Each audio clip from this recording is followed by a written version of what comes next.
Imagine this: you work hard every day, doing your job honestly, but you face injustice just because of who you are. That's exactly what happened to our heroine. A black cleaner who faces racist treatment from her manager every day. Not only does he constantly pick on her work, but he also belittles her behind her back. But our heroine is not going to put up with this attitude. Instead of silently enduring, she decides to take a step that few would dare to take, to contact the company's CEO directly. What do you think happened next? While the story unfolds, write in the comments where you are watching this video from. It would be interesting to know how many people support justice from different parts of the world. The manager she had to work with was not an easy person. Every day was a real test for the cleaner. Her work schedule was constantly changing without warning. Tasks were becoming more difficult, and the manager's words not only conveyed hostility, but also obvious discrimination. He never missed an opportunity to make a caustic remark about her appearance or background, disguising it as jokes. However, this time the line was crossed. One morning, when she arrived at work, she was met with an angry monologue from the manager. In front of all the employees, he began to humiliate her, accusing her of things she had not done. This was the last straw. Instead of silently leaving, as the manager expected, she took a deep breath and decided to take action. She knew that further conversations with the manager would lead to nothing. Gathering all her strength and confidence, the cleaner headed to the CEO's office. She understood that this step could radically change her life, but there was no choice. She was no longer afraid of the disapproving looks of her colleagues or the possible consequences. All that was left was the fight for her dignity. As she knocked on the massive door marked CEO, her heart was pounding. Would her voice be heard? The door in front of her seemed like an impassable barrier. She stood there for a long time, doubting whether she was doing the right thing. What if they didn't listen to her? What if the management was on the manager's side? But something inside her made her take a step forward. Tired of years of injustice, of fear and humiliation, she knew there was no more retreat. She gathered her courage and knocked. A confident comment was heard on the other end. The CEO's office was huge and elegantly furnished. A man in an expensive suit sat behind a large wooden desk. Immersed in paperwork, he glanced at her through his glasses and seemed surprised. A black cleaning lady in front of him? He was clearly not used to seeing service personnel in his office. "How can I help you?" His voice was cold but neutral. She took a deep breath, trying not to let the tremor show in her voice. "Mr. Jackson, I'm sorry to bother you, but I came here because I can't stay silent any longer. What's happening in the workplace is unfair. My manager is a racist, and not only does he humiliate me, but he also deliberately creates conditions in which it is impossible for me to work normally." The director put down his pen, slowly took off his glasses and looked at her intently. His face remained impassive, and this frightened her even more. "That's a serious accusation," he finally said, crossing his arms. "Do you have proof?" Her heart sank. This was it, what she'd been afraid of. Words against words. Who would believe her? But she knew there was too much at stake. She remembered all the humiliations, from the racial taunts to the way she'd been deliberately forced to do the dirtiest jobs that other employees refused to do. "I have no records or witnesses, but I know that if you want, you can find out for yourself. Your company promotes the values of equality, and I believe that you will not tolerate discrimination." Her voice wavered, but she stood straight, not taking her eyes off the director. "This man uses his power to humiliate me. He laughs at me, knowing that no one will stand up for me because I'm just a cleaner, but I will not allow myself to be trampled any longer. I work honestly, like everyone else here, and I deserve respect." Her words seemed to hang in the air. A heavy silence fell over the office. The director looked at her, clearly weighing his next steps. She prepared herself for the worst, knowing that her words could cost her her job. But as she turned to leave, something unexpected happened. "Wait," the director said suddenly. His voice sounded different now, calmer, more attentive. "Sit down. Tell me everything in detail." She sat down, feeling the tension slowly drain away. In all her years of working there, this was the first time she felt like her words could be heard. She told him everything: how the manager constantly insulted her in front of other employees, how he changed her schedule at the last minute to make her life difficult, and how he repeatedly talked coworkers into not helping her in difficult situations. "This has been going on for months," she added, "but I can't take it anymore. I deserve at least some basic respect." The director sat silently, listening to her. His face was unreadable, but she noticed his gaze grow serious. When she finished, he nodded thoughtfully. "Thank you for your frankness," he said finally. "I will conduct my own investigation, but I can say one thing right away: there is no room for such things in my company." A feeling of relief washed over her, but she knew it was only the beginning. The director's words had been encouraging, but she still had an investigation ahead of her, and there was no guarantee that her accusations would be taken seriously. But at least now she knew she had done everything she could. Within days, an investigation was underway. Coworkers who had previously avoided the topic or were afraid to broach it began to speak up. It turned out she wasn't the only one who had suffered from this manager's behavior. His racist jokes and humiliation went far beyond the normal work routine. Now that the door was open, employees began to share their stories. The director personally took up the matter so that no one could hush it up. Every complaint, every incident was examined carefully, and although the manager tried to deny everything, his mask began to crumble. There was too much evidence of his guilt. A few weeks later, another unexpected ally emerged, a senior employee of the company who had once overheard the manager's offensive comments and confirmed them in a meeting with the director. The manager was called to a meeting with management and was told that he had been fired for breach of corporate ethics and discrimination. As the news of his dismissal spread around the office, many could not believe that justice had finally been served. And she walked out of the building that day with her head held high, not because she had achieved revenge, but because she had proven to herself that her voice mattered. Despite the fact that the manager was fired, life in the company did not become easier for our heroine. It would seem that after such a high-profile dismissal, everything should have changed. The atmosphere would improve. Colleagues would stop avoiding her. But the reality turned out to be different. On the contrary, many employees began to look at her with suspicion. She noticed glances behind her back, whispers in the corridors, and some openly stopped greeting her. People began to treat her as a problem that was better left unnoticed. One day, as she was heading out for her lunch break, she was caught up by a colleague named Sarah, who always smiled politely but never started a conversation. "Look, I know you're going through a tough time," Sarah began, as if weighing each word, "but maybe you shouldn't have made it so bad. He wasn't the nicest person, but you got him fired. Are you saying I should have kept quiet?" The cleaner turned to Sarah, her patience at its limit. "How many times did I have to endure his insults and humiliations? How many times did he have to joke about black people being made for dirty work?" Sarah looked away, clearly not expecting such a sharp answer. "I understand, but you know how it is. In the end, it's his words against yours. People don't like those who cause problems, and I think everyone is just afraid that you'll complain about everyone." "Complain?" The cleaning lady couldn't believe her ears. "You call that a complaint? That was racism. Would you also remain silent if you were humiliated every day?" Sarah hesitated, feeling that the conversation was going in the wrong direction, but she couldn't stop. "I just think you have to be careful with things like that. You're a cleaner, and he was a manager. Not everyone is going to be on your side. People, they don't always understand racism. Sometimes it's easier to turn a blind eye."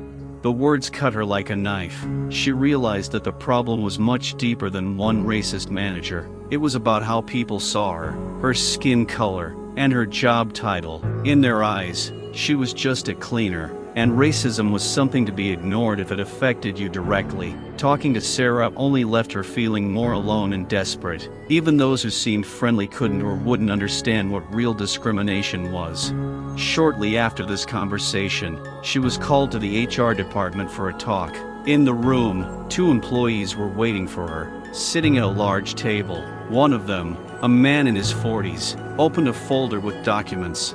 We want to talk about the situation with your manager," he began, not looking up at her. "You understand that your accusations led to his dismissal, and we've received several complaints from other employees that this is creating a tense atmosphere in the team." She was stunned. Was she now the cause of problems in the company? "Are you serious?" She couldn't hide her indignation. "I was discriminated against at work. The manager insulted me because of my skin color, and instead of solving the problem, you want to talk about the tense atmosphere?" The second employee, a middle-aged woman with a sharp face, finally spoke up. "We don't want anyone to feel uncomfortable in the workplace, including you, but you should understand that such accusations can affect the company's reputation. It is important to us that everything remains within the framework of the corporate culture. Perhaps you should have discussed this situation with us earlier." Before, her voice shook with emotion. "I tried, and every time I was either ignored or told it's not our problem. No one wanted to listen until I went to the director himself." The man closed the folder and sighed heavily. "We heard you, but keep in mind that the company always strives to maintain balance. We cannot afford constant conflicts between employees. We would like to offer you additional training on interaction with colleagues." These words hit her harder than all the insults from her manager. She, the victim of racism, was offered training on how to interact with colleagues, as if she was the problem. "I disagree," she said firmly, rising from her seat. "I will not allow you to shift the blame onto me for daring to speak out about racism. I do not need your training. What I need is respect and equality in the workplace." She left the room, anger pulsing in her chest. The same wary looks greeted her in the hallways, as if she had become an outsider among her colleagues. Deep down, she knew that people were afraid of change, afraid to admit their biases and mistakes, but she was not going to give up. She was fighting not only for herself, but for those who were also silent. A few weeks passed, and she noticed that things weren't getting any better. The company hadn't made any public statements. No one had come to her with an apology, and although the manager had been fired, the racism remained hidden beneath the surface. People continued to perceive her as the one who complained, as if her fight for justice had made her an enemy figure. But one day something happened that changed everything. After another shift, she was getting ready to go home when a young guy from the IT department, whom she hardly knew, approached her. "I'm sorry," he said quietly, looking around as if afraid someone might hear him. "I just wanted to say, thank you. I heard about what happened, and I want you to know that not everyone here is like that. I've been through something similar, too, and what you did, it gives me hope." She looked at him in amazement. It was the first time in a long time that someone had expressed support for her, and although his words could not change the whole situation, she realized that her actions had not gone unnoticed. Not everyone could speak openly about problems, but her voice became a beacon for them, small but important. Later, she met with the director again. He listened carefully to her story about how she felt after the manager was fired, about the reaction of the team and the offer to undergo training. This time, his face did not express neutrality, but real concern. "I understand that there is still a lot to fix in the company," he admitted. "We will do this. And to begin with, I would like to offer you participation in our new project to improve corporate culture. Your opinion will be heard, and you will be able to suggest changes." She paused before answering. It was an offer she had never expected to hear. Could she change the system from within? Perhaps this was her chance. A chance to show that one person's voice could change more than it seemed. "I agree," she replied, feeling that she now had a real opportunity to fight for justice. After the meeting with the director, she felt like for the first time in a long time there was a glimmer of hope on the horizon. Participating in a project to improve the corporate culture could give her a chance not just to voice her ideas, but to change the very system in which such situations arose. But behind her back, the discussions and gossip continued. With each passing day, she became increasingly aware that her actions were perceived as a threat to the foundations of the company. The day after the meeting, an anonymous letter appeared in her cubicle, written on a plain white sheet of paper. It was not threatening, but every line was laced with contempt. "You think you can change this company? Stop dreaming. You are just a cleaning lady. Your place is in the shadows. No one here wants your voice." Her hands shook as she read the words. Her heart pounded, and for a second the fear returned. the familiar feeling of helplessness, but only for a second. A wave of anger flared inside her. This wasn't just a letter, it was a challenge. Someone was trying to silence her again, to put her back where they thought she belonged, but she knew she had a greater purpose than simply conforming to their stereotypes. A few days passed, and she was scheduled for her first meeting with a new corporate culture project. As she entered the conference room, several glances slid her way with displeasure. The meeting was attended by senior company officials, people she usually saw only from afar. They all seemed confident that they knew how to run the company properly, but now she would be working alongside them. The first to speak was one of the HR executives, a man in his 40s with an imperious gaze and a stern voice. "Hello everyone," he began, not even deigning to nod. "We're here to discuss a strategy for improving our corporate culture. I want to remind you that it's important to us to maintain professionalism and working relationships while avoiding unnecessary drama." The words stung her, overdramatic. They still didn't understand the depth of the problem. They still saw her struggle as inconvenient, out of place in their perfectly constructed world. When it was her turn to speak, she stood up, trying to remain calm despite the tension in the room. "I understand that you may all feel that racism and discrimination are something distant and unimportant to your daily work," she began, feeling everyone's attention gradually shift to her. "But the problem is deeper than it seems." The manager was fired, but the problem did not go away. "It is in our team, in our heads, in the way we perceive each other." Someone shifted nervously in their chair, but no one interrupted her. "I am not just a cleaner, as many people think. I am a person who works no worse than others, but for some reason, the color of my skin and my position are always put first. For some reason, this gives others the right to humiliate me. This is not just a story about a bad manager. This is a story about how we generally treat people who are different from us." There was a deathly silence. Several people exchanged glances, but no one dared to say out loud what they were thinking. After a moment of confusion, the head of the personnel department, who had previously spoken about professionalism, nodded slowly. "We understand that this is a complex topic," he said, though there was tension in his voice. "But the company has always had rules and policies against discrimination. Perhaps it would be better to focus on how we can improve the processes that already exist." She felt her anger boiling up. They were trying to close their eyes to the problem again, to hide behind formal rules that in reality changed nothing.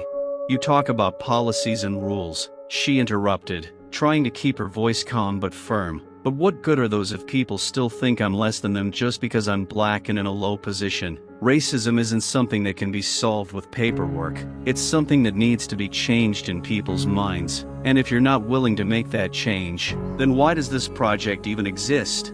Silence again. She saw several participants shrink in their seats, clearly unsure of what to say. It was like a fight. For the first time in a long time, someone had dared to speak openly about something everyone had been trying to avoid. But before anyone could say anything, the CEO, who had been watching silently until then, spoke up. "I think you're right," he said, breaking the tense silence. His voice was serious and collected, but there was determination in his tone. "Our policies are insufficient. This was just the first step. We must work to ensure that such situations do not happen again, and not just in words. And your ideas can be the basis for that." His words caused a small storm of indignation among some of the meeting participants, but no one dared to object. She looked into the director's eyes and saw something more than just a desire to observe formalities. He really wanted to change something, and that gave her the strength to continue. Several months passed, and work on the project was gaining momentum. The company began conducting training sessions on racial diversity and tolerance. Although many employees initially perceived this as another bureaucratic measure, gradually some began to open up and share their stories. It turned out that she was not the only one suffering from discrimination. There were many people of different nationalities and cultures in the team who were simply afraid to talk about their problems. However, the situation was not smooth. Her name continued to cause whispers behind her back, and letters with anonymous threats and hints continued to appear. One of them read, "Do you think you have one? We will see who will remain at the bottom here." It was becoming increasingly difficult for her to come to work each day, but she knew she couldn't stop. If she gave in now, her struggle would be in vain. However, her strength was running out, and one day, returning home after another difficult day, she felt tears rolling down her cheeks. She sat in her small room, surrounded by silence, and thought that perhaps her efforts were not worth all this suffering. And then the phone rang. It was the same young guy from the IT department who had once expressed support for her. "I just wanted to say," his voice was hesitant, but sincere, "you changed something. I know it's hard for you, and many are still against you, but believe me, you gave a voice to those who have been silent for years. I never thought that someone would be able to raise this issue, but you did. You are not alone in this fight."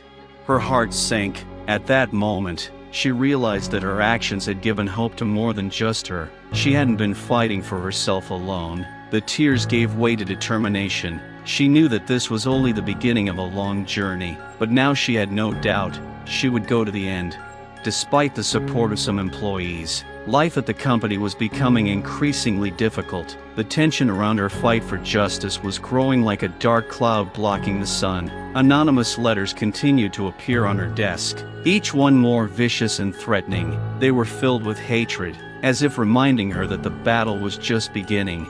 One day, she found a particularly creepy letter at her desk. It had letters cut out of newspapers, like something out of a detective thriller. "You know you can't change anything. We'll make your life hell if you don't stop." The words cut through her like a blade, leaving a deep wound. Fear gripped her heart, and for the first time in a long time, she felt real panic. But along with the fear came anger at these cowards hiding behind anonymity, at the fact that racism still flourished in this company, and at the system that allowed it to happen. She couldn't give up, even though she felt like her strength was running out. A few days after receiving this letter, something terrible happened. One evening, as she was leaving the company building after a late shift, she was stopped in a dark alley by a group of men. Their faces were unrecognizable in the shadows, but the words they spoke were full of hatred. "You think you can change the company?" one of them said coldly, stepping forward. "We're tired of your complaining and whining. Blacks like you need to know their place." Her breathing was ragged. Her heart was beating faster. She was alone. The alley was empty, and the only sounds that reached her ears were the footsteps and the evil laughter of the men in front of her. "Stop going to the principal and complaining about us all," the other added, grabbing her hand. "Maybe if you learn to keep quiet, everything will get better." She tried to break free, but their grip was tight and their intentions were terrifyingly clear. They didn't just want to scare her. They wanted to show her that her struggle was futile. One of the men pushed her to the ground and she fell, hitting her back on the concrete. At that moment, she felt a wave of helpless terror rise up inside her. "Are you going to keep quiet or is that enough?" the third man asked, approaching, his face hidden in shadow, but she could feel the malice in every step he took.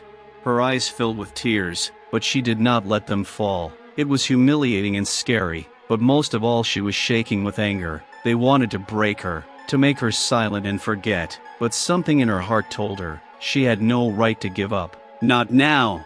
Never," she croaked, her voice weak but full of determination. "You can do whatever you want to me, but I won't stop."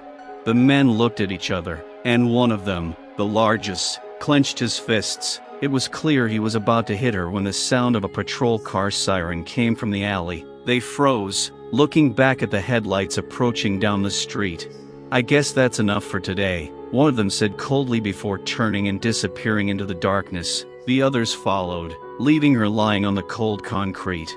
She remained on the ground, breathing heavily, feeling the pain and despair pulsing in her chest. The physical pain was nothing compared to the internal one. How could they hate her so much for simply wanting justice? In the eyes of these men, she was not a person, but a threat, an alien. But despite this, even greater determination grew inside her. She knew that if she did not stand up, if she did not continue her fight, they would win. The next day, barely recovered from the attack, she went to the police, but was met with another wall of indifference. The officer who took her statement nodded boredly, barely listening to her story. "Are you sure these were your colleagues?" he asked, without looking up from the paper. "Maybe these were just some random people. Don't you think you're being too emotional?" The words hit her like a cold shower. She looked at him, feeling the pain and disappointment building inside her. Even here, even in front of the police, she was not taken seriously. It was as if her skin color automatically cast doubt on her words. She knew that if this had happened to one of her white colleagues, an investigation would have been launched immediately. "I know for sure that these were my colleagues," she said, holding back tears. "They threatened me. They already wrote anonymous letters. You can't just ignore this." The officer sighed and finally looked up, but there was no sympathy or understanding in his gaze.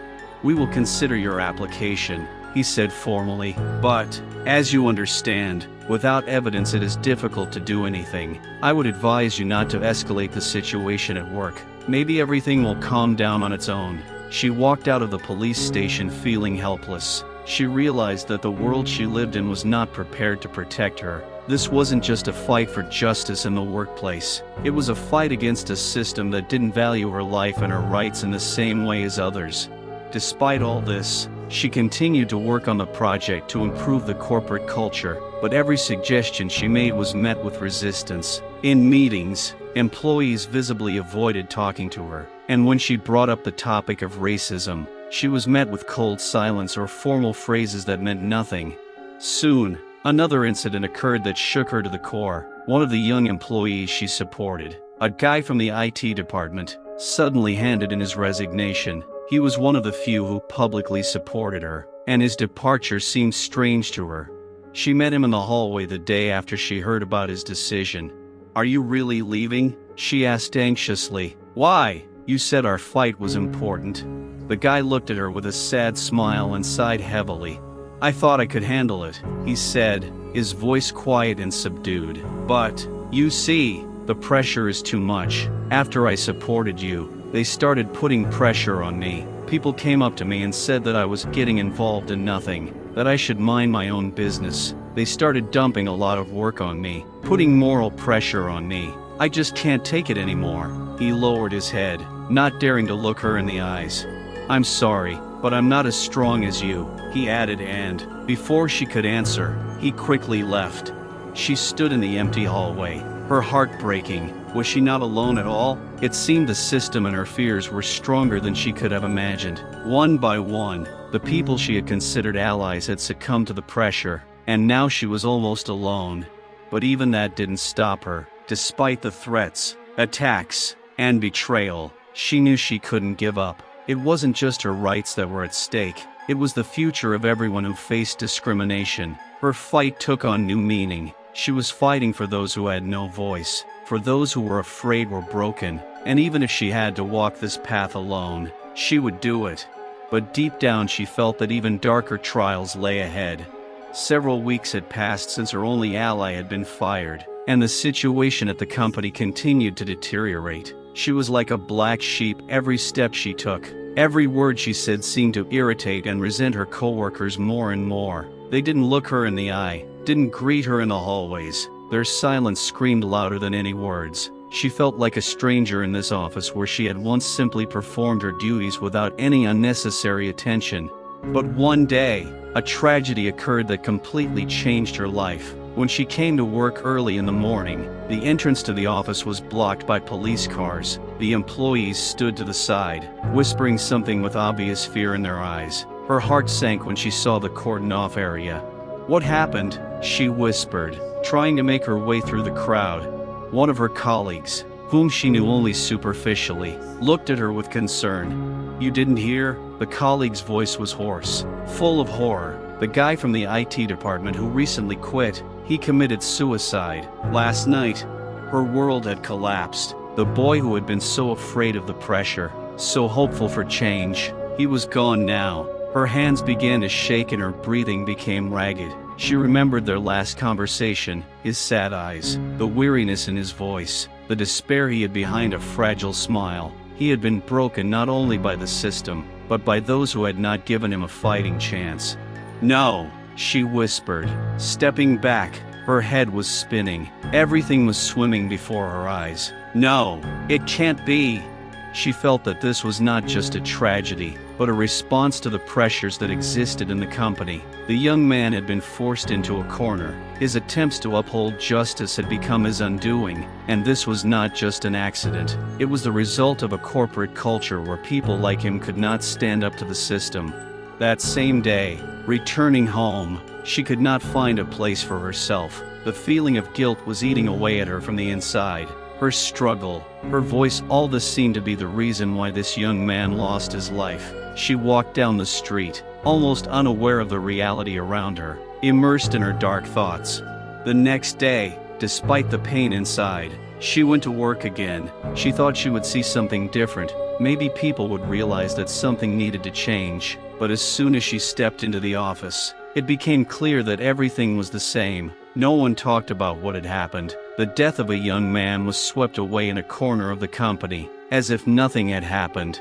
Several days passed before she decided to raise the issue again. At another management meeting, she stood up and spoke. "We can't ignore what happened. A guy who was part of that company took his own life, and I'm sure the pressure he faced was one of the reasons. Our corporate culture, the place where such situations become possible, has to change."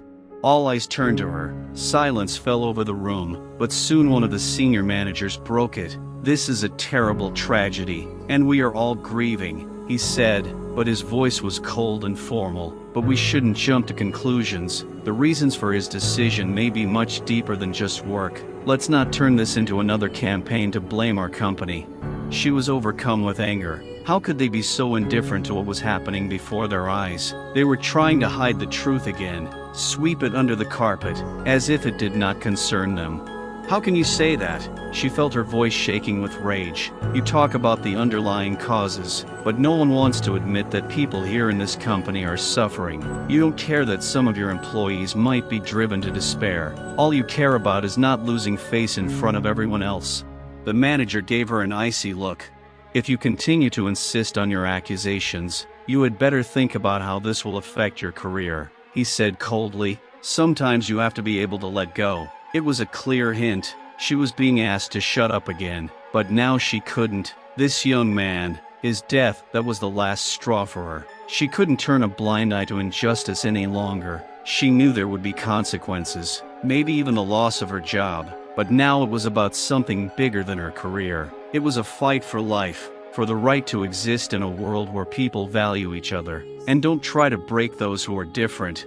Her words caused a storm outside the conference room. She became a topic of discussion throughout the company, but now no one wanted to even talk to her. People were afraid to be associated with her, lest they suffer from the corporate system. Even those who had previously simply avoided her now openly showed their hostility.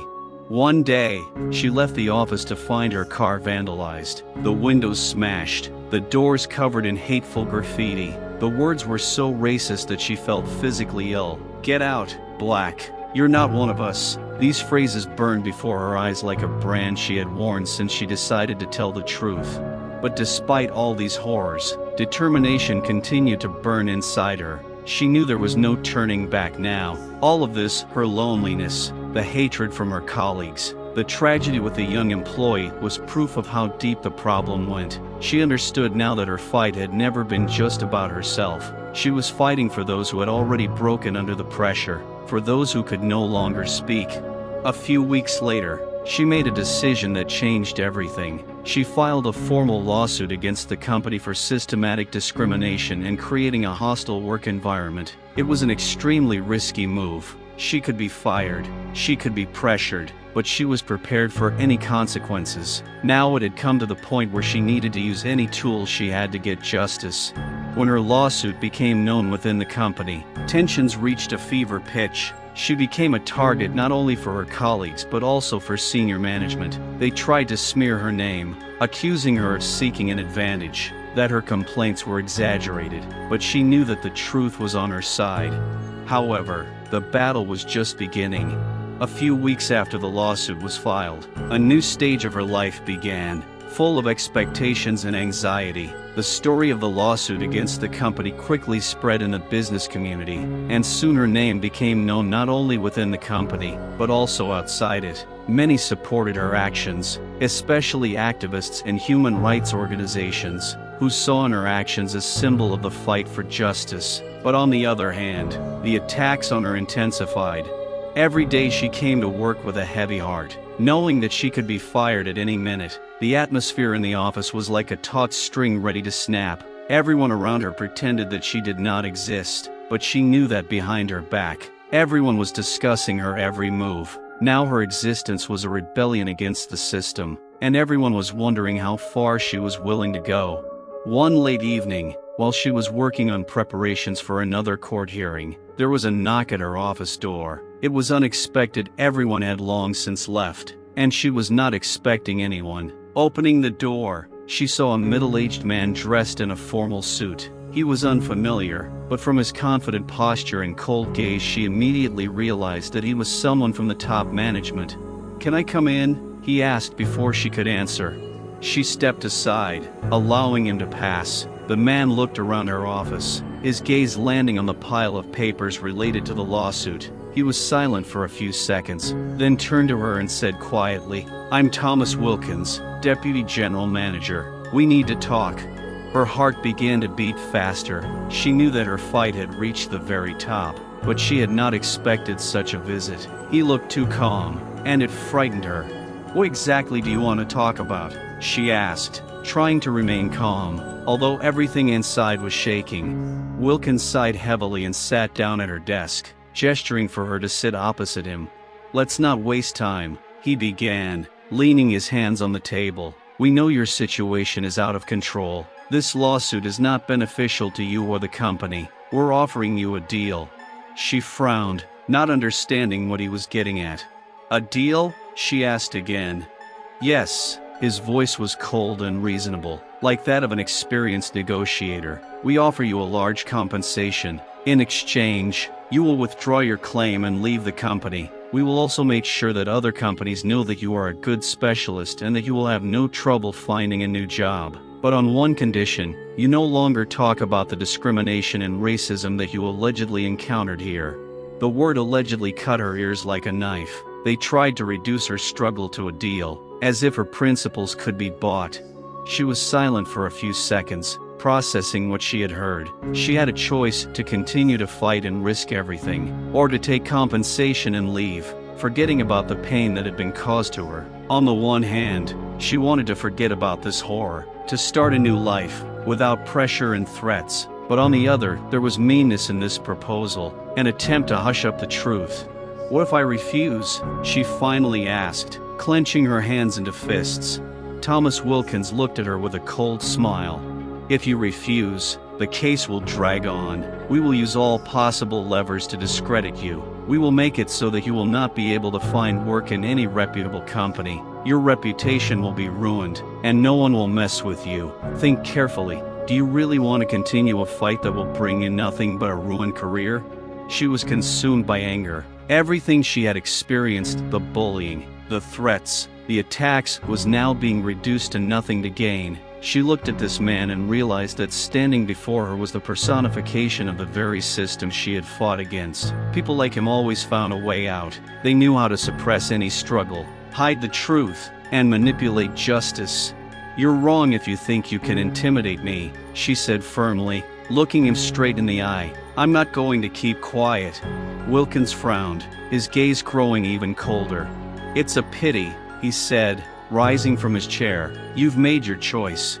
He headed for the exit, but before leaving the office, he turned around and added, "You should have accepted the offer. In the coming days, you will understand that this was your last chance."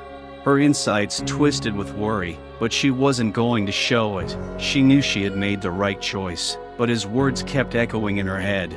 The next day, everything went wrong. Right in the morning, she was called to the HR department. She entered the office, where she was met by 3 employees, including the head of the department and a representative of the company's legal service.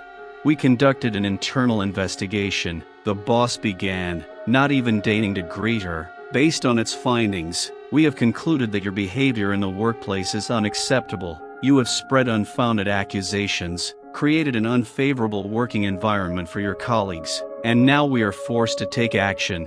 She couldn't believe her ears. Were these people seriously accusing her, the bullying victim, of being the source of the problems?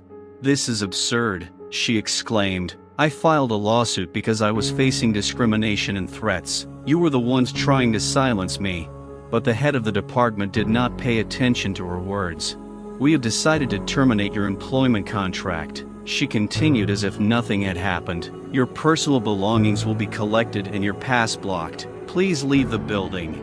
She was fired. Her struggle had gotten her fired. They had done what they had promised. They had destroyed her professionally. She walked out of the office, feeling her world crumble. She looked at her colleagues, who were watching her in silence. No one said a word. No one came forward. Everyone had turned away, afraid that they would be next. But the worst began a few days later. Articles began appearing online that portrayed her as a problem employee, someone who used the racism card to gain an advantage. These materials were distributed in news outlets, on forums, and on social networks. The company clearly organized a campaign to discredit her. The articles accused her of provoking conflicts, of failing to fulfill her responsibilities, and of looking for reasons to cause a scandal. Her name was now associated with something toxic. No one wanted to associate with someone whose reputation was so damaged. The job she applied for went unanswered. Her phone was silent, and she realized she had become an outcast. Her anger grew stronger with each passing day. She realized that it was no longer just about justice, but about her survival. The company had destroyed her career, her future, and worst of all, they were trying to destroy her identity. They wanted her to shut up, but she knew that was just the beginning. A few weeks later, when all seemed hopeless, she received a call from someone she never expected to hear from. It was a reporter from a major national publication. He asked to meet to discuss her story. "We want to tell the truth," he said, "and we have information that might interest you." She agreed to meet. They met in a small cafe on the outskirts of the city. The reporter brought with him several folders full of documents. "The company you're suing has a long history of dirty practices," he began. "We've been investigating them for months. We found evidence that they falsified employee records, tried to bribe witnesses, and destroyed evidence of discrimination. We have people ready to speak out on your behalf." Her heart started beating faster. Was she finally getting a chance to win? "I'm ready to tell you everything," she said quietly, feeling hope ignite inside her again. Inspired by new hope and the support of the reporter, she began to realize that the fight for justice was only just beginning. Memories of the tragedies and injustices she had endured continued to nest in her mind, but now she knew she was not alone. The following week, they held a press conference. She stood in front of the camera, feeling all eyes on her. At first, her voice shook, but she soon gained confidence as she began to tell her story of racism, of disagreement, of being bullied in the workplace. She shared what had happened to a young employee who couldn't handle the pressure and chose the tragic way out. "I'm not alone," she said, looking into the eyes of the journalists gathered in the room. "There are so many people, especially in Black communities, who face similar injustices. They are discriminated against, and no one pays attention to it. I'm here to say, enough! We deserve a voice and respect." Every word she spoke resonated in the hearts of her listeners. The excitement and anxiety gave way to determination. In that moment, she realized that she was no longer afraid. On the contrary, she was eager to show how deep the roots of racism in corporate culture were. Soon after the press conference, she began receiving support from various organizations fighting for human rights and racial equality. They offered help, legal support, and even psychological support. She decided that she would not stop there. In parallel with the trial, she began holding meetings in local communities, where she spoke about how racism and bias in the workplace affect people's lives. At one of these meetings, at a small community center, she met a woman named Laura. Laura also worked for a large corporation and was facing the same problems. She was a mother of two and was worried about how the lack of support and understanding could negatively affect their future. "I always thought that if I worked hard, I would be noticed and appreciated," Laura admitted, wiping a tear from her cheek. "But instead, I've been ignored, belittled, and I don't know how to explain to my children why the world works this way." Those words touched her deeply. She felt a connection with Laura and all the other women who came to tell their stories. They shared their pain, their struggles, and their desire for justice. She realized that racism is not just a personal problem, it is a systemic disease that affects many lives. With each passing day, the support grew. Soon, hundreds of people joined her and they began organizing rallies, protests, and rallies for racial equality. She spoke about the importance of unity and the need for change in the systemic institutions that supported racism. They used social media to draw attention to their actions, spreading information about bias and discrimination in the workplace. One day, during one of the rallies, a reporter approached her and asked, "How do you feel about the fact that some of your former colleagues claim that you use racism to advance your career?" She looked at him with determination. "That's not what it's about," she said. "I'm not using racism. I'm using my story to help others. I'm speaking out for those who can't speak. I'm not asking for mercy. I'm asking for justice." Words became her weapon. She was ready to go to the end to show everyone that racism is not just words. It is a reality that destroys lives. But it soon became apparent that the company's pushback was intensifying. The next morning, she found her social media accounts blocked and articles about her story being removed from news sites. She felt their fear of her story turn to aggression. It was a sign that they were taking action. The other day, she received a threatening message from the company's lawyers. They said they would prosecute her for defamation and breach of contract. The threat was more than just a sign of desperation, it was a weapon they were using to try to suppress her. "But you can't just ignore the truth," she exclaimed to a reporter. "This isn't just my story. This is for everyone who has experienced this in their lives." Her words resonated with the public. Many people began sharing their stories. The hashtag #StopRacismAtWork appeared on social media. The movement grew in number of supporters, and soon other organizations began to contact her and become part of her fight. Among the new supporters were some unlikely allies, several employees at the company who had previously been afraid to speak out. They reached out to her and offered to help her gather more evidence to support her. They shared their experiences and how the system had silenced them. The group collected documents, testimonies, and even videos documenting racist remarks from management. One evening, when they met in her apartment, one of the employees, Jeremy, raised his glass of wine and said, "I think we have to change this system. We have to make sure that other employees know that they don't have to be afraid. If not us, then who?" His words inspired everyone present. They discussed how to advance their ideas, how to create public pressure on the company so that it would finally pay attention to the problems of racism and discrimination. Meanwhile, her trial was getting closer and closer, and her anxiety was growing. She felt that she was right, but fear washed over her again when she thought about the consequences that might follow. At first, doubts arose in her mind. What if they really discredited her? What if things didn't turn out as she hoped? But that night, as they worked to prepare for the meeting, her comrades began to tell their stories. Each of them shared their experiences, and she felt the fear recede again. These people had come to her to support her, and now they were her family. They promised to be there for her, even when things were hard. "We're in this together," Jeremy said, looking into her eyes. "We'll win." She came to the court hearing feeling that she carried not only her fate, but the fate of all those who fought racism. When it was her turn to speak, she took a deep breath and walked up to the podium.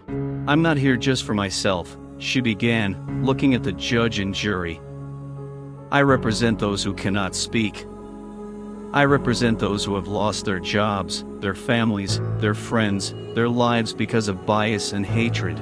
The room went silent. She told her story of how the system had destroyed a young man's life, and how so many others had remained silent under the pressure. She spoke of the need for change, of how racism could not be part of corporate culture.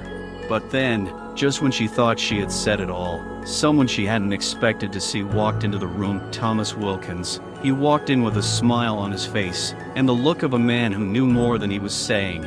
"I think we have some additional evidence," he said, looking at the judge with confidence. From there, everything changed. He began sharing facts and evidence that contradicted everything she claimed. He portrayed her as a manipulator who used racism to achieve his own ends. He used every opportunity to silence her voice and convince the court of her lies. Her heart was breaking. How could this happen? How could they continue this? She wanted to give up, but at that moment she saw the support of her comrades. Remembering her promises, she could not allow herself to stop. She looked at the judge, gathering her strength.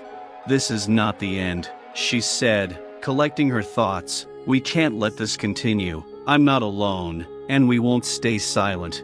As if under the pressure of her words, murmurs of approval rang out in the room. She understood that even if at this moment everything had not gone as she expected, the fight for truth was only the beginning, and with every step she was ready to move forward, even if it meant standing at the forefront of the attack against the system that was trying to suppress her.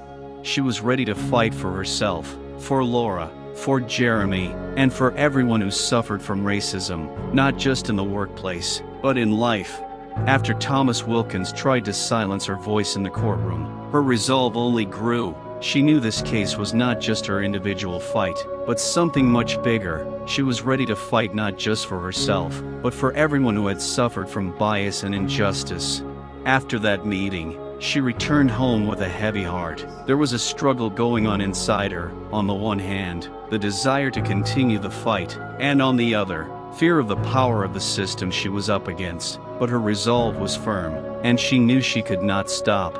Her phones were ringing with messages. Support from friends, colleagues, and even strangers was mounting. Everyone was confident in her, and that gave her strength. One evening, after receiving a message from Laura, she decided to meet her.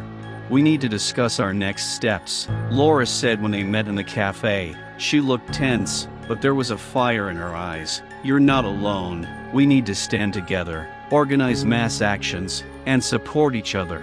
"I'm ready," she replied, and in that moment she felt her strength and confidence return. "But we have to do something really big. We have to get attention." And so they began their work. Over the next few weeks, they organized several events where people shared their stories. These gatherings attracted more and more people, and eventually they decided to hold a large rally in the square in front of the courthouse. They wanted to be heard not only in their local community, but also on a national level. Every night they would meet, discuss plans and prepare posters with messages about equality, justice and opposition to racism. It was a time when their community began to come together, when people began to speak openly about their experiences. When the day of the rally arrived, the square was packed with people. She walked onto the stage and felt a surge of adrenaline as she looked out at the crowd. "We are here to say that racism will not be tolerated, that every voice counts, and that we will not be silent," she shouted, to thunderous applause. In the audience stood her former colleague Jeremy. He couldn't help but come to support her. With his help, they collected video testimonies that raised questions about workplace discrimination and exposed the lies spread by the company. However, things did not go as they had planned. Right in the middle of her speech, the crowd began to clash. Young people who had joined the protest began shouting and pushing. She saw a group of aggressive people pushing their way through the crowd. They were mercenaries sent by the company to intimidate the protesters. They began issuing threats and inciting violence. "Get your hands off me!" one woman screamed as several men rushed at her. The crowd became restless and the rally soon descended into chaos. Her heart pounded as she saw several people start beating up those who had come to support her. The scene where she was supposed to speak about love and equality turned into a full-on battle. She felt everything they had worked for was being destroyed right before her eyes. "This is not what we were fighting for," she shouted, trying to calm the crowd. "We must remain peaceful." But it was too late. The sound of breaking glass, screams and noise was everywhere. She was trying to draw attention to the situation when she suddenly saw Jeremy approaching her, his face distorted with fear. "Go away," he shouted, grabbing her hand and pulling her to the side. But at that moment, someone pushed her from behind, and she lost her balance. All she knew was that her body hit the ground, and the world around her turned black. When she came to, she was surrounded by people. She tried to sit up, but her head was in severe pain. Jeremy and Laura were standing in front of her, their faces filled with worry. "Are you okay?" Jeremy asked, helping her up. "You needed to leave the meeting." "What happened?" she barely said, trying to concentrate. "It's out of control," Laura replied, looking at her with concern. "We called an ambulance. You were hit hard when you fell." She tried to stand up, but felt her head spin. At that moment, a reporter who had been at the rally approached them. "What are you going to do next?" he asked, holding the microphone. "This is all against what you stand for." She sighed, knowing she needed to pull herself together, not just for herself, but for everyone who had come to support her. "We'll keep fighting," she said, though her voice shook. "This isn't the end. This is just the beginning. Racism won't stop us. We'll keep talking about this, even if the world is falling apart around us." Soon the police and an ambulance arrived on the scene. She was taken to the hospital, where she spent the night under observation. Every minute she was visited by friends and colleagues, bringing flowers and kind words. She felt their support, but inside she was still raging with feelings, anger, pain and fear. The next day, when she was discharged from the hospital, another ordeal awaited her. She learned that the company had filed a criminal case against her. They accused her of inciting violence and disturbing public order at the rally. She was shocked. How could they turn everything around, make her look bad? Her voice and her desire for justice were now being used against her. The whole world was against her again, and her heart sank with hopelessness. "We have to answer this," Laura said when they met in her apartment. "We need to gather evidence. We can show that they manipulated the situation." They began planning their defense, gathering all possible evidence and testimony from those who were at the rally. But time passed, and the pressure on her increased with each passing day. She did not know how to cope with it, and dark thoughts were born in her head. One night, after another stressful day, she was sitting on the couch when there was a knock on the door. It was Jeremy. "I have information," he said as he entered. His face was serious. "I found people who were at the rally and are willing to testify. They are willing to tell the truth about what happened." This was real news. Hope was kindled in her heart again. She felt that the fight was still going on. That night they worked until late, collecting all the information they could and discussing how best to present it in court. Despite all the odds, the trial began. She felt the adrenaline pumping through her. This was her chance to speak and make a statement. She took her place in the dock and looked at the judge, jury, and defense. Thomas Wilkins was there, sitting with a smug smile on his face. As the process began, she felt more and more confident. The witnesses she had gathered confirmed her words, telling of what they had seen that day. The problems that members of their community were facing left no doubt about her sincerity. Then, at the crossroads of events, an unexpected turn occurred. During the interrogation of one of the witnesses, he mentioned that he saw one of the company's security guards start a fight in the crowd. The judge turned to the defense. "Did you know about this?" Wilkins paled noticeably. At that moment, her heart began to pound with excitement. Perhaps their efforts had not been in vain. If this were confirmed, it could change the situation completely. After this incident, the trial continued and the atmosphere in the judge's room became tense. Wilkins became increasingly nervous, and it noticeably affected his confidence. She knew that this was the moment of truth. Finally, after all the questioning and evidence presented, it was time for the final statements. She stood up, collected her thoughts, and made her speech. "I didn't come here to be a victim. I came here to tell the truth. I am here to stand up for every person's right to be heard, protected, and respected. This fight is not just mine, it's ours. We are here to put an end to the racism and hatred that permeates our lives." At that moment, the room held its breath. She felt her words reaching the audience. This was not just her work, it was the cry of all those who suffered. When it was time for the jury to leave for deliberations, she waited with anticipation and trepidation. Several hours passed before they returned. She sighed as they entered the courtroom and a hushed atmosphere hung in the air. The judge asked, "What is your decision?" The jury exchanged glances and finally the foreman spoke. "We came to the conclusion that the accused is not guilty of committing the crime." At that moment, she couldn't believe her ears. Tears of joy covered her when she realized that justice had been served. All the hardships and suffering had not been in vain. She hugged Laura and Jeremy, and around her there were applause and cries of support. But her struggle did not end there. Wilkins stood up and, apparently full of anger, said, "This is not the end. We will not allow you to continue your campaign. We will avenge this humiliation." The words hung in the air like a shadow. Her heart began to beat faster again, but now she had allies, and they knew what to do next. This story of fighting for justice was just beginning, and she was ready for the next step. She faced her former fears and accepted the challenge that was before her. This story, which began with racism and prejudice, became an inspiration for many. She knew that together with the community, they could change the system that had oppressed them for so long. Not only did she become a voice for those who were suffering, but she also inspired many people across the country. Every time she looked into the eyes of the people who came to support her, she knew that it was her destiny to speak up and fight for those who could not. Racism cannot win, and the battle has just begun.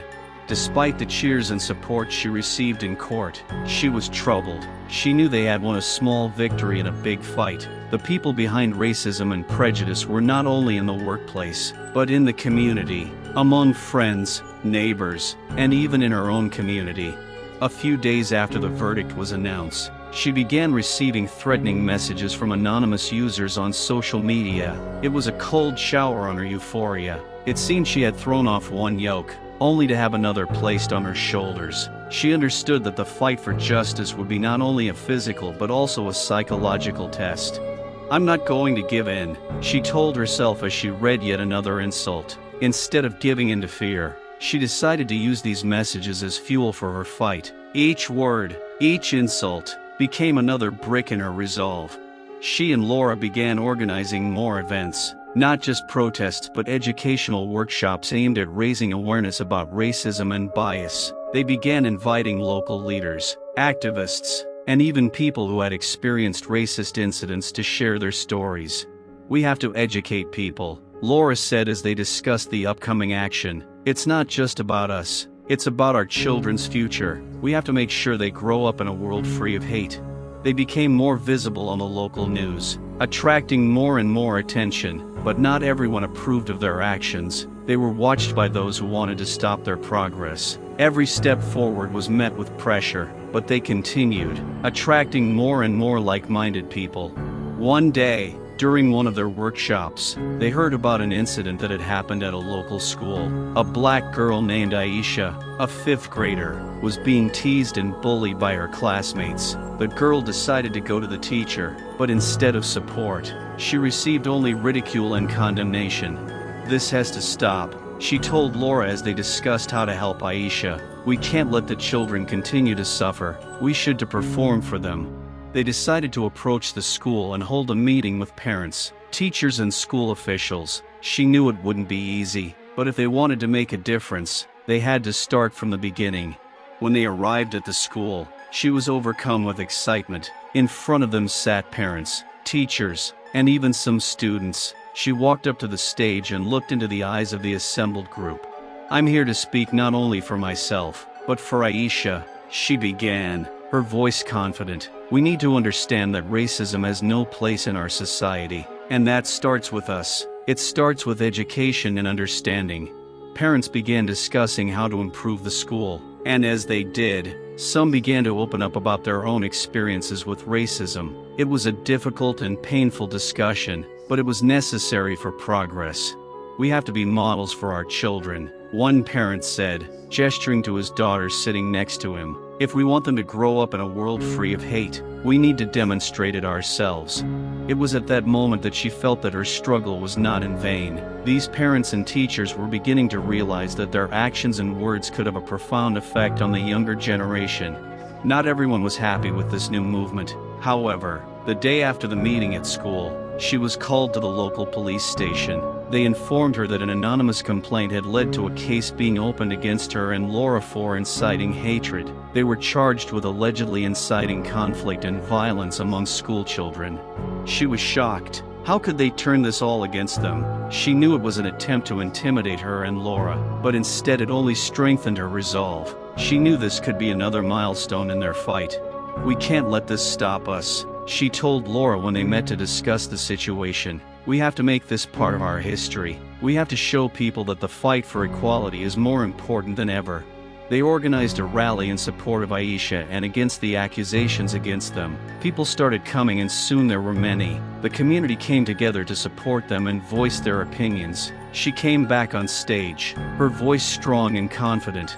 "We're not here to stir up hatred," she said, looking out at the crowd. "We're here to talk about love, about equality, and about every person deserving respect." At that moment, someone from the crowd shouted, "We are with you. We support you." And this caused a wave of approval among those gathered. Her words became a symbol of the fact that people are ready to fight for their rights and the rights of others. When the trial began, she knew it would be a difficult journey, but each day, more and more people came forward to support her, and that gave her strength. Eventually, when the judge made his decision, she learned that the case was closed, the charges were dropped, and she and Laura could continue their work to combat racism and bias. After the decision, she felt hope rekindled in her heart. She knew it wasn't the end, but they had taken an important step forward. Now they could continue their work and inspire others. But there was still work on the horizon. She knew her voice had become an important tool in the fight against racism, and she was determined to use it. Her journey had become part of a larger movement, and she was ready to continue. Together with Laura and other allies, they began working on a new program aimed at educating people about racism, its effects, and ways to combat it. They created a platform where anyone could share their story, get support, and find community. They knew their fight was not over and that there would be many challenges ahead, but now they knew they were not alone and that every step they took brought them closer to a world where racism and prejudice had no place. Their story was not only about struggle, but also about hope, unity and fortitude. As the battle against racism became a part of her life, a spark of hope was rekindled in the protagonist's heart. She understood that her actions and the actions of her community could change the course of history. However, with each new step, new challenges arose, and as her influence grew, she faced consequences that required incredible resilience and courage from her. After the successful rally in support of Aisha and the dismissal of the charges, the protagonist, let's call her Sarah, felt empowered, but with that came new challenges. She noticed that some members of her community were beginning to distance themselves. Not everyone was ready for change. Some could not accept that their long-held views were being challenged. At one of the meetings where they discussed continuing the fight, one of the long-awaited participants, a man named Rick, said, "We can't just shout about racism. We have to act, otherwise, it's all useless." "But how exactly?" Sarah asked, feeling the tension growing in the air. "We've already made many strides. We need education and understanding to change minds." Rick stood up and said, "I'm talking about more radical measures, protests, blocking roads, actions that will make them pay attention to us." Some supported him, but others began to object. Sarah felt her heart beat faster. She knew that acting harshly could lead to violence and push people away. "We cannot use violence as an answer," she cried. "We must demonstrate our strength peacefully, otherwise, we will become like those we fight against." The discussion became heated, emotions ran high, and soon the meeting broke up into small groups that began exchanging aggressive glances. This was not what Sarah had expected. Instead of unity, she felt division. Sarah often thought about how her life had changed since she began fighting for justice. Although she now had support, she also felt the weight of responsibility. Every day, she received messages and calls from people seeking her advice or help. She realized that these stories weren't just statistics. These were lives that needed to be addressed. One day, as she was returning home after a long day at work, she saw a group of people gathered in front of her house, shouting and waving signs. Her heart sank. She knew it must be related to her work, but she couldn't figure out what exactly had happened. As she got closer, she saw familiar faces. They were the ones who opposed her initiatives. The posters read, "We don't want change," and "Sarah is a traitor." Sarah paused, her thoughts racing. She was surrounded by those who had once supported her. How could they have changed so much? A storm erupted inside her. "Why are you here?" she asked, coming closer, her voice shaking with excitement. "You're fomenting hatred. Sarah, you're trying to change our community," one woman shouted. We don't want you teaching our children to hate themselves." "I don't teach hatred," she replied, feeling anger growing inside her. "I teach people to respect each other." An argument broke out and soon it got to the point where some people started pushing each other. Seeing this, Sarah realized that all her efforts could be in vain if she didn't do something immediately. Shortly after this incident, her phone rang. The name of Laura, her closest friend and ally, appeared on the screen. "Sarah, we need to meet. I heard about the situation with the protest outside your house. It has become too serious, and we need to act." They met at a cafe and Laura looked worried. "Do you understand that our actions may have consequences? We may lose those who are with us if we are not careful. We need to create a broader support." "But how?" Sarah asked, feeling her anxiety growing. "I've tried to explain to people that this is important, but they don't understand. I suggest you try to organize more constructive discussions. We need to connect people and discuss what we can do together, rather than disunite. This may be a difficult process, but it is important." Sarah nodded, realizing that Laura was right. She had a few ideas, and this could be the start of a new path. Over the next few weeks, they began organizing meetings to bring together people with different views. Sarah decided to focus on dialogue to help people express their concerns and fears. She began each meeting by sharing her own experiences with racism, and how those experiences shaped her desires and goals. She tried to create an atmosphere of trust where everyone could talk openly about their fears. "I understand that many of you are afraid of change," she said at one meeting, "but change can be good. This is a chance for us to build a stronger, more united community. I am not here to impose my point of view on you, but to work together to find a solution." It didn't always work. Some remained wary, but soon new faces began to emerge, people who were looking for change and willing to participate. But as support grew, so did new opponents. They began receiving threats and messages warning them of consequences. One day, returning from a meeting, Sarah saw that her car had been spray-painted with insults and slogans. At that moment, it became clear to her that her fight was becoming dangerous.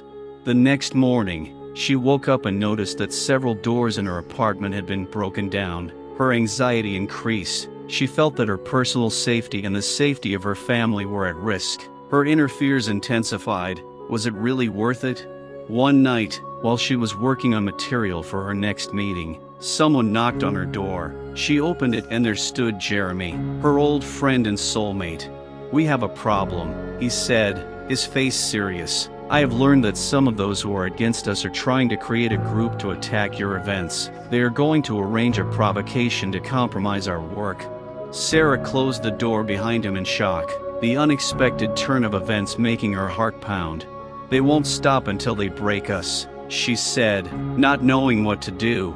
"We need to act," Jeremy replied, his voice full of determination. "We need to be prepared for whatever might happen." Sarah knew the only way to combat this was to join forces with other activists and create a protective network. They began working to create a community that could protect and support each other.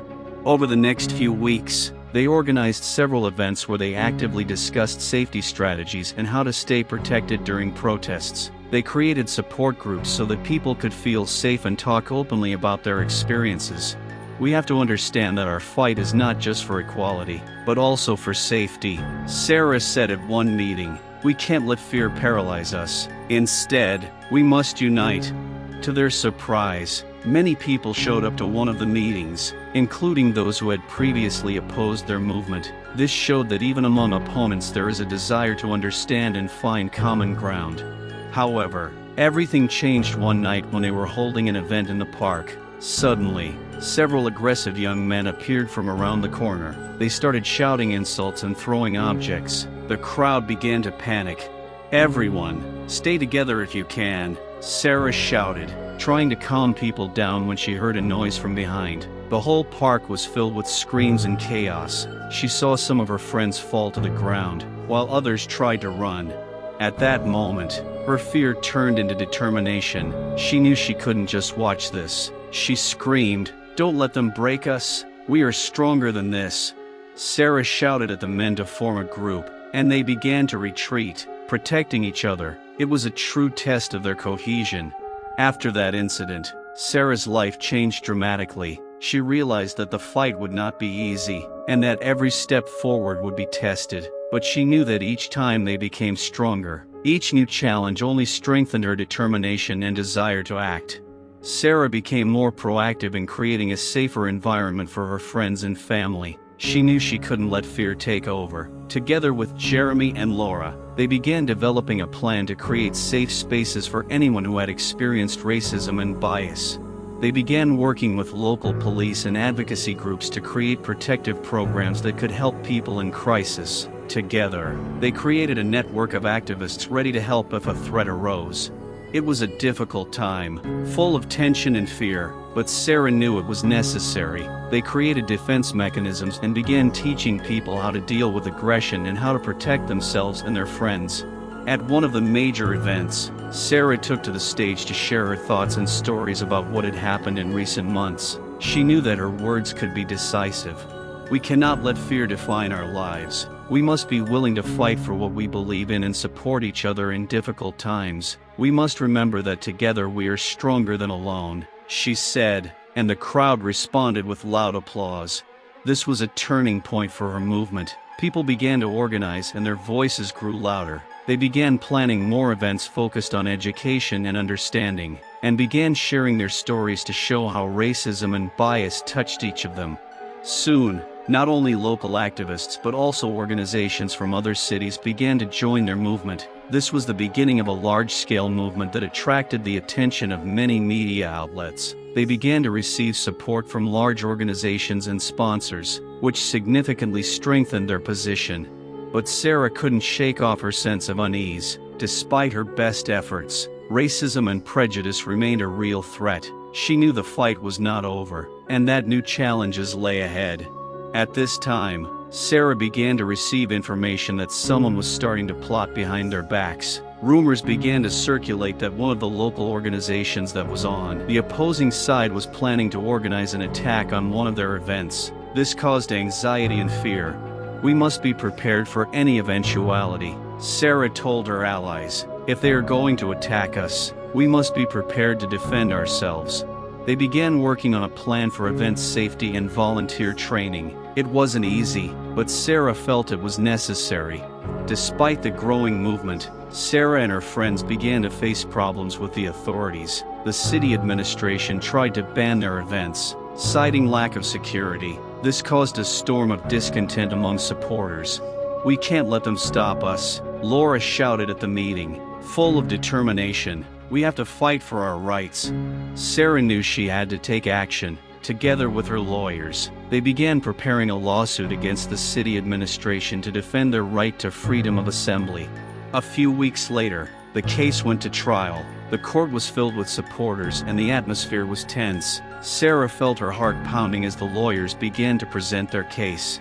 Sarah stood among her allies, aware that each of them was fighting for their freedom. The judge, after listening carefully to all the arguments, finally ruled in their favor. It was a real triumph, but the joy was short-lived. After their victory in court, Sarah and her team began to receive new threats. They soon learned that one of the members of the organization opposing them had been arrested for planning an attack on their next action. It was a big shock. Someone from their circle turned out to be a traitor. Sarah realized that she could no longer trust people as she had before. She knew that the fight was not over yet, and they had to be prepared for any surprises. Despite all the hardships and suffering, Sarah was determined to continue her fight. She knew she couldn't give up.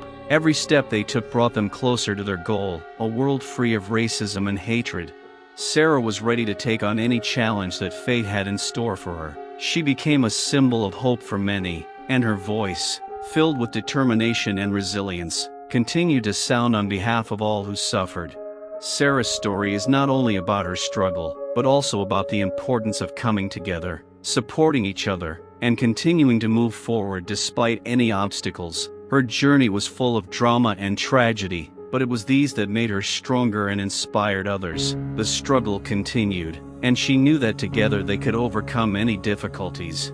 As time went on, after months of struggle, Sarah became a symbol of change not only in her community but far beyond. Her story attracted the attention of local and national media, and people from all over the country began to support her efforts. She received many messages from people who were inspired by her courage and determination. Sarah, along with Jeremy and Laura, decided to organize a large festival that would celebrate their achievements and bring people of different races and cultures together. The event would become a symbol of unity and understanding, opening the door to constructive dialogue about racism and bias.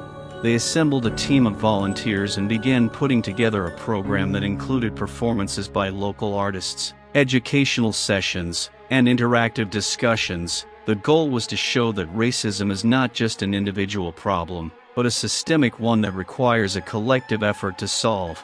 When the day of the festival arrived, the park was filled with people, families, children, old and young. Everyone had come together to celebrate unity and diversity. The atmosphere was filled with music and joy. The stage, decorated with flags of different countries, was a reminder that people, despite their differences, can unite for a common goal. Sarah walked onto the stage, her heart filled with pride and excitement. She saw familiar faces in the crowd, people who had supported her throughout this difficult struggle. As if reading her thoughts, Jeremy walked up to her and said with a smile, "We did it, Sarah. We were able to unite people." "Yes, but this is just the beginning," she replied. Looking at the crowd, "I see people here who are ready to change the world, and that inspires me." During the festival, when the discussions were in full swing, a familiar face suddenly appeared in the crowd. It was her old adversary, the manager who had humiliated her in the office earlier. He stood at a distance, with a serious expression on his face. Sarah felt her heart skip a beat. He stepped forward and all eyes turned to him. There was silence for a moment. Then he began to speak, his voice weak but confident. "I came here to apologize," he said, his eyes meeting Sarah's. "I didn't realize how much my words and actions could hurt. I know what I did was wrong." The crowd was silent and waiting. Sarah couldn't believe her ears. She felt emotions rising inside her. Past hurts and hatreds were beginning to give way to something else, understanding. "I want to help," he continued. "I understand that racism is not just someone's personal problem. It's a systemic problem. I want to be part of the change." Sarah felt Laura and Jeremy appear behind her. They looked at her with concern. She knew this wasn't just a moment for them all, but an opportunity for change. She took a step toward him. "I appreciate your desire to make a difference," she said, trying to sound confident, "but change is a process. We need to work together. We can't do it alone." He nodded, and at that moment something amazing happened. The crowd began to applaud. People realized that this was not just an admission of mistakes, but also a chance for a new beginning. It became a symbol of hope, which was so necessary in their struggle.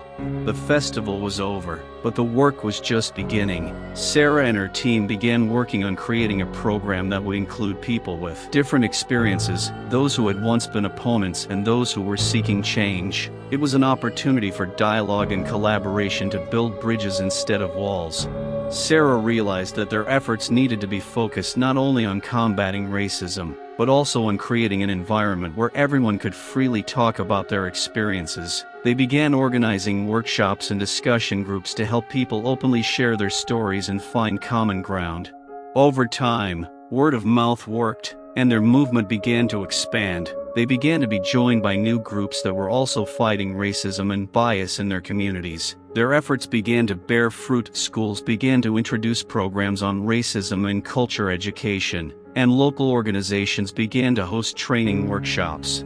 Sarah felt that their work was really making a difference. With each passing day, she saw people becoming more open and willing to discuss topics that were once considered taboo. She felt a growing sense in her heart that they were on the right path.